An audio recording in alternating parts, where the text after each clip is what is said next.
You know, it's so cool to have the Legends guys joining us on the CW. Truly, there's superheroes everywhere. So, what should we call a grouping of superheroes all in one place? What about a super swarm? That works. And who better to wrangle this super swarm than DC Entertainment's Jeff Johns? I feel like I was just out here, actually. But I really like standing here so I can ask them questions. I'm super excited with Legends of Tomorrow because it is the very first DC Entertainment team superhero show. And Greg Berlanti and Andrew Kreisberg and Mark Guggenheim, what they started with Arrow was so amazing. And then we built Flash off that. And now DC Legends of Tomorrow celebrates expanding the DC universe, and that's what we want to do. So I'm very, very pleased and proud to present executive producer Mark Guggenheim, Greg Berlanti, our hawk girl, Ciara Renee, Martin Stein himself, Victor Garber, the Atom, Brandon Routh, my favorite villain of all time, Captain Cold Wentworth Miller, our canary, Caity Lotz, Heatwave, Dominic Purcell, executive producer, Phil Klemmer, executive producer, Ciara Schechter, and my good pal and DC geek, Andrew Kreisberg.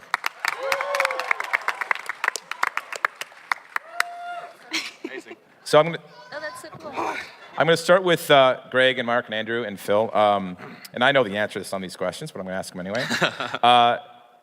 So obviously we've introduced these great characters, except for Hawkgirl, these great characters in the series Arrow and Flash, and the idea kind of came to do something with them because there were so many wonderful heroes and villains out there. How are we going to see this show roll out from Arrow and Flash this year? Well, you know, the first few episodes of Arrow and Flash are going to do what we call table setting, which is, you know, we've got various characters that have to be put on the chessboard so they can go into Legends. For example, people in Starling City feel that Ray Palmer died in a horrific explosion, and he needs to be restored to normal size.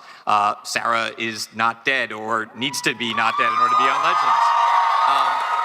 So we're going to be using the early episodes of both shows to place these characters sort of back on the table, and then the crossover will play into Legends that will come on in mid-season. So it's all very organic. And I know one of the characters that we haven't announced yet that will be part of the show is Hawkman. So he'll be coming in. They like Hawkman. Good, I like Hawkman too. I'm going to start with Brandon. So, just because you're so cute when you fly out at the end. Cute, that's exactly how I like So you seem to enjoy being a superhero, but when you start to become a part of a team, how do you think that's going to change Ray Palmer's approach? Is he going to want to be the alpha dog here? I don't know if I can call it alpha male, but he's definitely going to want to take charge a little bit and give his input anyway. Being the CEO of a multi-billion-dollar company, I think he probably thinks he knows a little bit about teamwork and all the best exercises to build a team. So he may be very enthusiastic. Whether he's successful, I don't know. But I think he's going to be pretty gung-ho about the whole experience. Damn. Well, I think we're all glad you're not dead. We're also glad Caity is not dead. Hey, So I'm Caity, happy too. how's being dead and coming back going to change the canary's perspective, and why the white canary? Well, we've seen with Theo and Arrow that the person who goes into the pit isn't necessarily the same person who comes out. And there's, consequences of that. So we'll see what happens when she comes back to life. But I mean, she was already pretty crazy. So I feel like now after that, at least I want her to go just nuts off the rocker. That's my plan. Cool. And speaking of nuts, Wentworth and Dominic. Yeah. I take offense. I'm the nuttier version. Your characters are also a little crazy. Yeah. How do these, for you, how do you think these villains or these rogues are going to respond to being asked to join part of a team? Well, Heatwave will be pissed about it, but has to do it. Captain Cole is in charge, as is always the case, with the dynamic of Wentworth and myself, always. I'm always following Wentworth. And Wentworth, how is Cole going to respond to characters like Ray Palmer Martin Stein? I think badly.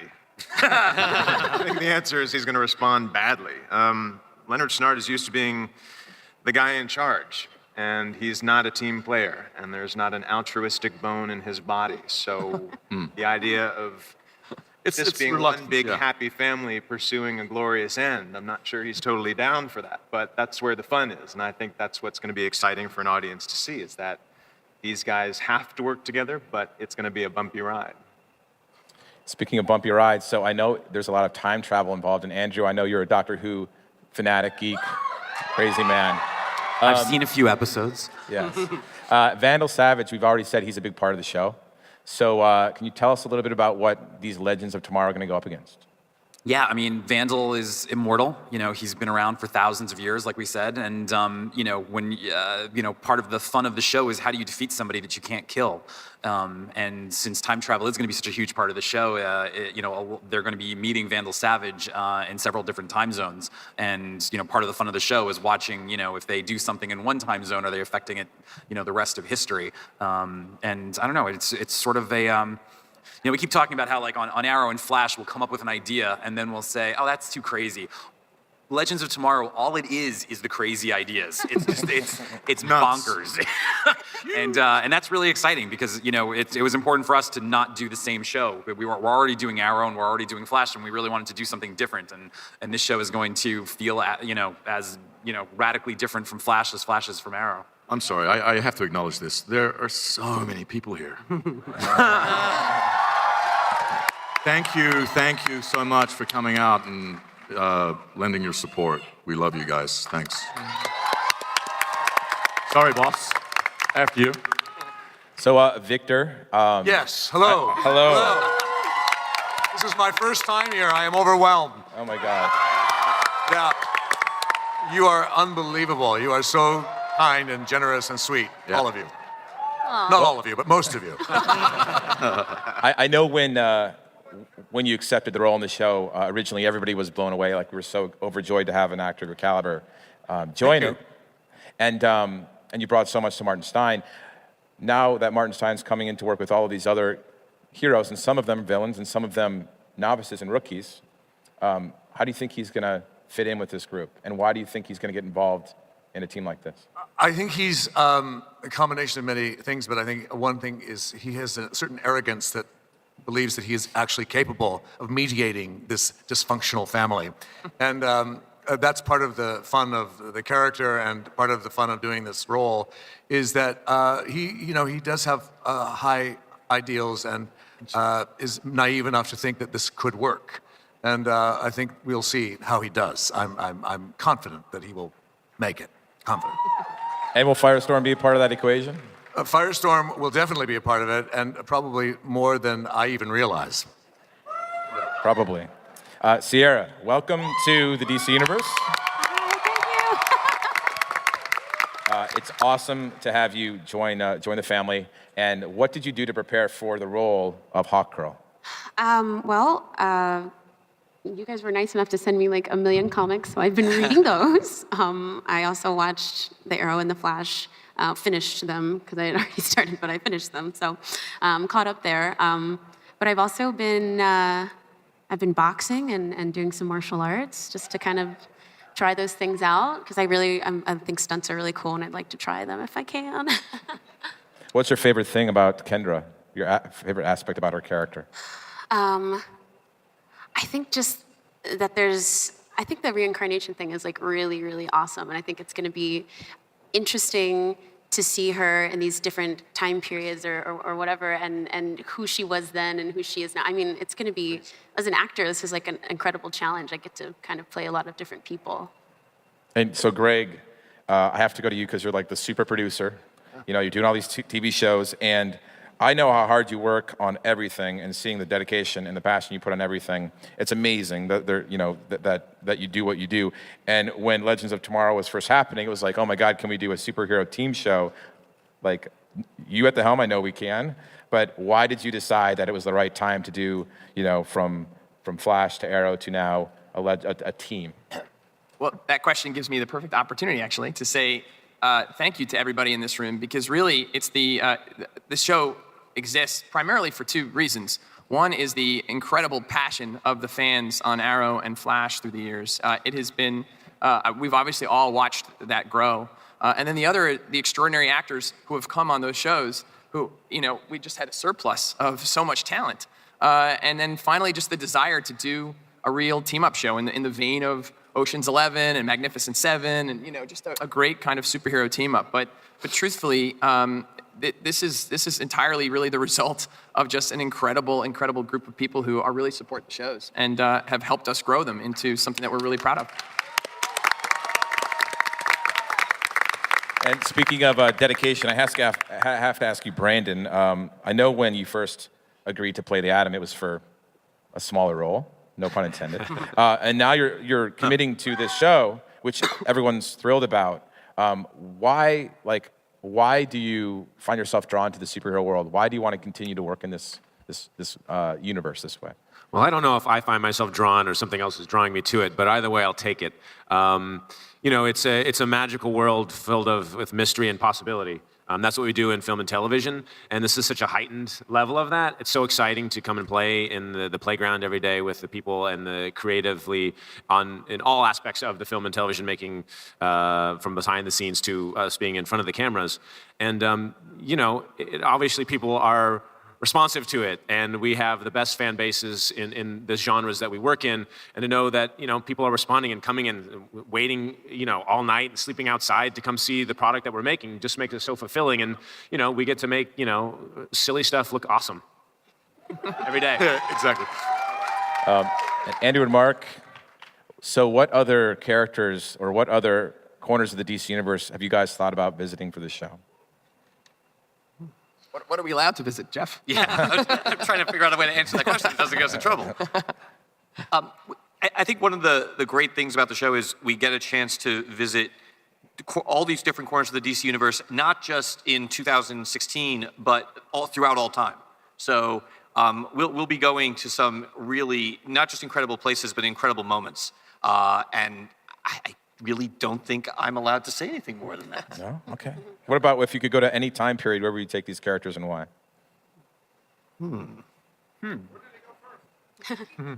Okay, we'll move on, Mark. Okay, yeah. 2016. So Caity, just going back to the Canary, one of my favorite characters on Arrow, and I also thought, brilliantly re-envisioned a backstory for Black Canary. I thought it was terrific. What do you think makes her the most dangerous member of this team? Why is she the most dangerous member of this team? Oh, I know the answer to this one. Because she's not afraid to die. I mean, she has died multiple times. And, I mean, imagine that. Like, really imagine that you have no fear of death. Every situation that you go into, I mean, there's this reckless abandonment that you can have. And really nothing can stop her. And you can't threaten her with anything if you're not afraid of dying. So that's why I think she's going to be pretty dangerous in this series, in a good way. And speaking of dangerous, again, going back to the rogues, Wentworth and Dominic, if you have a couple time-traveling rogues, what do you think the first thing Captain Cold and Heatwave would do with the time machine? I think the 70s. Really? That sounds like fun. 70s? Yeah. There's that Starsky and Hutch thing going around online with you and I. The 70s for you? Yeah. No, the 20s for me. I'm a romantic. Yeah, I know, it's impossible to believe, but I actually am. I'm a softie under all these tattoos and nastiness. Wentworth? What era, buddy? Sticking with the 70s. Oh, 70s? And you just hang out in the 70s? And I'm good. Yeah, listen to disco? Okay. Yeah, the blonde hair It looks wasn't so good. great, really. It was okay. It wasn't that great. How about you, Victor? Where would Martin Stein go? What would he want to do? Because he's a man of science, right? So time travel would be something crazy to him. Yeah, I don't know. I'd go back to the 1800s. I think it would be. No? No, I agree, yes. Totally. Titanic. Oh, that, yeah. Well, that worked out well. Yeah, I don't think I'll go back there, no. Priceless. Now I'm going to go to Phil Klemmer, who's joining, again, a new face to the DC universe. Great resume here. Phil, why did you, because I know just from talking with everybody at Warner Brothers and development and everything else, that you really have, your pick of shows to go to and work on. And why did you work and pick Legends of Tomorrow? That was one of the easier decisions I've ever made. Yes, you. But I think being able to return to the Berlanti family, and I had a great time with Tomorrow People, Political Animals, Golden Boy, and I've spent my entire career at Warner Brothers, and to be able to do something like this with a cast like this was literally like a millisecond sort of decision. So yeah, very excited. Well, guys, we got to wrap it up now, but thank you so much for, again, staying tonight and Legends of Tomorrow. Watch Arrow and Flash, see these characters, and then get ready for a crazy kick-ass show. Thank you.